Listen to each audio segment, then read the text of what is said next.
I want to talk about where we are right now in this broader timeline of the story because you and I are sitting here. It's about 1:15 Eastern Time on Tuesday afternoon. The FBI released these surveillance photos a little before 1 p.m. Eastern Time Tuesday afternoon.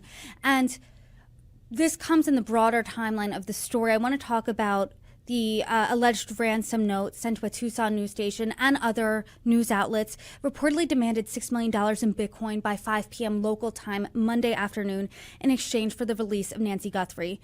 And the news station also reported that the note apparently indicated a threat to Guthrie's life if that demand wasn't met.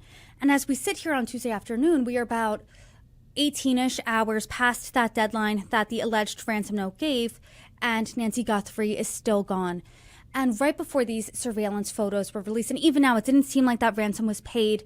And before the photos, it didn't seem like there was much evidence to go on.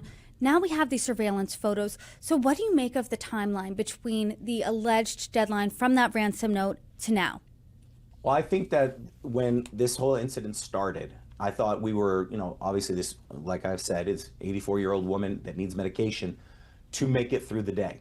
And at that point, I was like, well, we're day by day. I'm worried about this day by day. When we got to the 1 week mark, that became hour by hour. Every single hour that passed really concerned me. Now that we are in day 10, I think I'm really concerned about not so much, and I don't want to say, what is on everybody's mind, but can Miss Guthrie survive 10 days without medication? I know for a fact that the investigative teams are scouring local pharmacies, making sure, seeing if anybody has taken out medication for Ms. Guthrie or that type of medication, and they're running those down. They're looking into why did you order this, and see if it's a prescription or if this is just someone who's randomly needing this type of medication, or did these individuals know that she needed this medication and ordered it in advance. These are all the possibilities. These are all leads that are being run down, I am sure. But at this point, I am concerned that they may have, something unfortunate may have happened to Miss Guthrie, and at this point, that's why we're not hearing communication from the individuals. And at this point, it's difficult to say, but hopefully that they're able to get her back. And when we see this surveillance photo, I want to hone in on the timeline a bit, and specifically those 41 minutes between 1:47 a.m., the doorbell camera is disconnected, to 2:28 a.m., the pacemaker app is disconnected from her phone.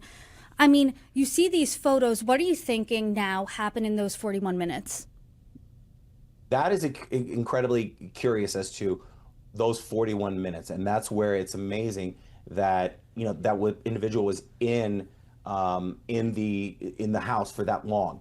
And you saw, if you look at the blood droplets that were on the porch, Miss Guthrie's, that was positively identified as Miss Guthrie's blood.